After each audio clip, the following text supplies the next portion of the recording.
ඔයාගේ වාසනාව වැඩි කරගන්න පුංචි පුරුදු ටිකක්. අපි බලමු මේ පුරුදු මොනවාද කියලා. වාසනාව කියන්නේ නිකම්ම අහසින් වැටෙන දෙයක් නෙමෙයි.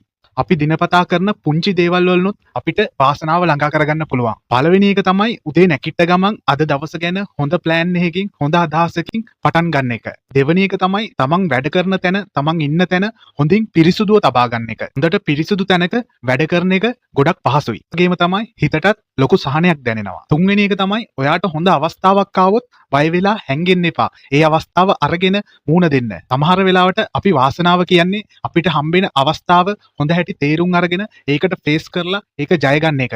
අන්තිම එක තමයි හොඳ මිනිස්සු එක්ක සම්බන්ධතා තියාගන්න. හොඳ මිනිස්සුන්ව ආශ්‍රය කරන්න. එහෙම ආශ්‍රය කරාම ඒ මිනිස්සුන්ගෙන් අපිට එන හොඳ අදහස් හොඳ කතා බහ එක්ක අපේ ජීවිතය ජය ගන්න පුළුවන්. අපිට වාසනාව ළඟා කරගන්න පුළුවන්. ගොඩක් වෙලාවට අපි හිතන්නේ වාසනාව කියන දේ ඉබේ කඩාගෙන වැටෙන දෙයක් කියලා. නමුත් ඒක එහෙම නැහැ. වාසනාව ළඟා කරගන්න අපි අවස්ථාවන් ළඟා කරගන්න ඕනේ. අපිට හම්බෙන අවස්ථා අපි ඒකෙන් ප්‍රයෝජන ගන්න ඕනේ. අන්න ඒකට තමයි වාසනාව කියන්නේ. පාටම කඩන් වැටෙන දෙයක් නෙමෙයි වාසනාව කියන්නේ. මහන්සි වෙලා වැඩ කරන්න. අනිවාර්යෙන් ජීවිතේ ජය ගන්න ඔයාටත් පුළුවන්. අනිවාර්යෙන් මේ වීඩියෝ එක වටිනවා කියලා හිතනවා නම් අනිත් අයන්ටත් බලන්න ෂෙයා කරන්න. ඔයාගේ අදහසත් පල්ලෙන් කමෙන්ට් එකක් දාගෙන යන්න.